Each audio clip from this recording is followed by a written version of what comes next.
আজকে আমরা সপ্তম শ্রেণীর অনুশীলনী 2.1-এর 13তম ক্লাস শুরু করে যাচ্ছি। সো চলো আমরা ক্লাসটি আজকে শুরু করি। আজকে ক্লাসে মূলত 7 এবং 8-এর সমাধান করব। 7 নাম্বার কি আছে দেখো, কবির সাহেব, এখানে ভুল আছে, কবির সাহেব। কবির সাহেবের 3 পুত্রের বয়স যথাক্রমে 5 বছর, 7 বছর, 9 বছর। তিনি 4200 টাকা 3 পুত্রকে তাদের বয়সের অনুপাতে ভাগ করে দিলে কি কত টাকা পাবে? অর্থাৎ এখানে কবির সাহেব, তার মোট টাকা আছে কত? 4200 টাকা। এখন 3 পুত্রের বয়স আছে, একজনের বয়স 5 বছর, একজনের বয়স 7 বছর, একজনের বয়স 9 বছর। এই 3 জন পুত্রের ভিতরে যদি বয়সের অনুপাতে ভাগ করে দেয় তাহলে কে কত টাকা হবে সেটা বের করতে হবে। তো শুরুতে আমরা লিখে নিই কবির সাহেবের মোট টাকা। 7 নম্বর দেখি, মোট টাকা দেওয়া আছে মোট টাকা হচ্ছে কত? 4200। আচ্ছা, মোট টাকা কত?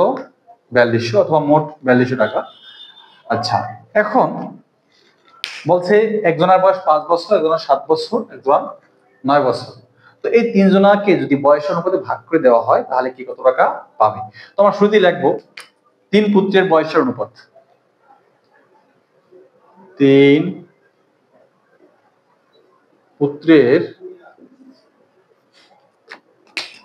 বয়সের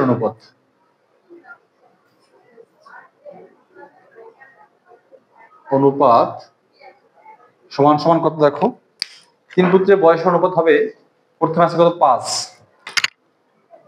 5 অনুপাত 7 অনুপাত 9। এবার লিখবো আমরা অনুপাতগুলোর যোগফল। অনুপাতগুলোর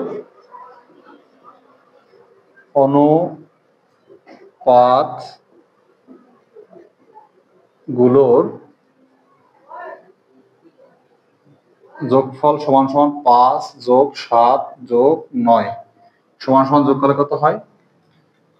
9 আর 7 যোগ করলে হয় 16, 16 আর 5 যোগ করলে হয় 21।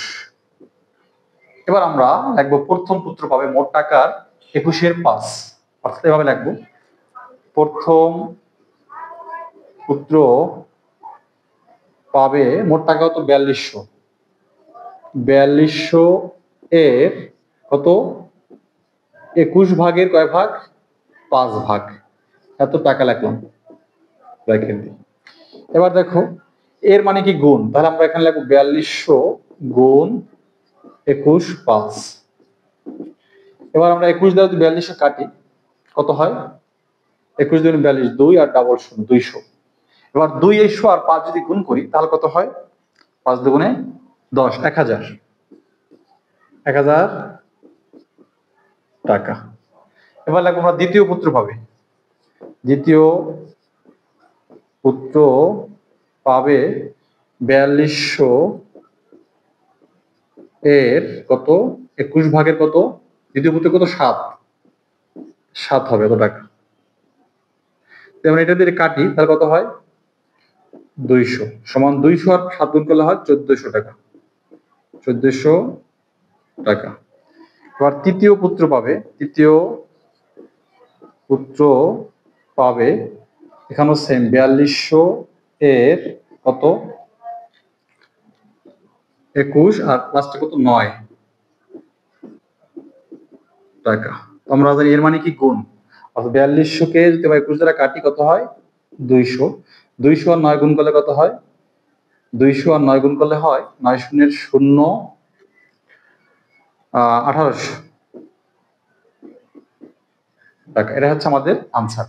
অর্থাৎ প্রথম পুত্র হিসেবে লিখে দিতে পারো যে প্রথম পুত্র পাবে 1000 টাকা, দ্বিতীয় পুত্র পাবে 1400 টাকা এবং তৃতীয় পুত্র হবে 1800 টাকা। এটা হচ্ছে আমাদের কাঙ্ক্ষিত আনসার। এবার আমরা মূলত এটাকে মুছে দিচ্ছি।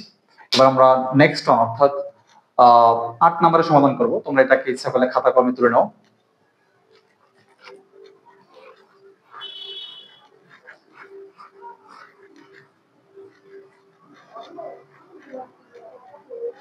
দেখো পরেরটা নেক্সট ওয়ান কি আছে?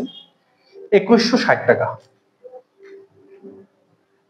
2160 টাকা রুমি, জেসমিন ও কাকলির মধ্যে 1:2:3 ভাগ করে দিলে কি কত টাকা পাবে। তাহলে আমরা শুধু লিখবো মোট কত টাকা। মোট আছে, দেওয়া আছে 8 নম্বর, দেওয়া আছে মোট টাকার পরিমাণ। মোট টাকার পরিমাণ সমান সমান কত? 2160 বা 2160 টাকা। আচ্ছা, টাকা লিখতে পারো। আচ্ছা, এবার বলছে একটা অনুপাত দেওয়া আছে এখানে। একটা হচ্ছে রুমি, জেসমিন এবং কাকুলি, তিনজনের মিলে একটা অনুপাত দেওয়া আছে। তাহলে আমরা প্রদত্ত অনুপাত লিখবো। প্রদত্ত অনুপাত কত আছে? 1, 2, 3। এবার লিখবো অনুপাতগুলোর যোগফল। অনুপাত গুলোর যোগফল সমান সমান 1 যোগ 2 যোগ 3। যোগ করলে কত হয়? 1 3 × 5 আর 6 কত হয়? মোট অংশ কয়টা? 6টা। অর্থাৎ একজনে পাইছে 1 অংশ, 2 অংশ এবং 3 অংশ। মোট অংশ মোট কত? 6। এবার আমরা লিখবো রুমি পায়। রুমি পায় কত? মোট টাকার 6 ভাগের 1 ভাগ। এবার লিখবো রুমি পায়। রুমি পায় মোট টাকা কত? 2160 এর 6 ভাগের 1 ভাগ। এখানে টাকা লিখে দেবা। এবার আমাদের 2100 এর মানে গুণ, আমি এখানে দেখাই দিচ্ছি একটু বেশি করে, গুণ 6 উপরে 1। এবার 6 দ্বারা 2160 যদি কাটি আমরা, হয় 360 হয়। 360 আর 1 দ্বারা গুণ করলে কত হয়? 360 × 360 টাকা। এটা পায় কে? রুমি পায়। এবার লাগবো কে? জেসমিন পায়। জেসমিন পায় কত?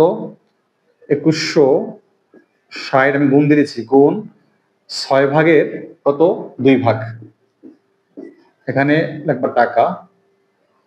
দেখো এটা দিয়ে কাটলে কত হয়? 360। 360 এর যদি গুণ করি কত হয়? 3 × 6 720। 720 টাকা। এবং লাস্ট টার্ম কে? কাকলি। কাকলি পায়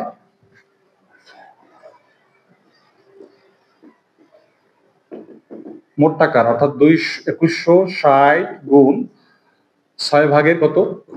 3 ভাগ টাকা। 6 দিয়ে কাটলে হয় 360 হয়। 360 এর গুণ করলে হয় কত? 3 0 0, 3 18 8 থাকে 1, 3 3 9 1 10, 1080 টাকা। এটা হচ্ছে আমাদের আনসার। তোমরা ইচ্ছা করে লিখতে পারো এখানে আলাদা করে যে রুমি পায় 360 টাকা, জেসমিন পায় 720 টাকা এবং কাকুলি পায় 1080 টাকা। আর তুমি কোনো আমরা এখানে আনসার দেবো, এখানে আনসার লিখে দেবো আনসার। সো আজকের ক্লাসটি আমরা এখানেই শেষ করছি। আর সবাইকে একটু বেশি রিকোয়েস্ট করবো, তোমরা যারা আমার এই ক্লাসটি মূলত ফেসবুকে দেখছো, অবশ্যই তোমরা তোমাদের আইডি থেকে শেয়ার করে দেবে, যাতে করে তোমার ফ্রেন্ডরা আছে ওরা খুব ইজিলি অঙ্কগুলো শিখতে পারে। সো আল্লাহ হাফেজ।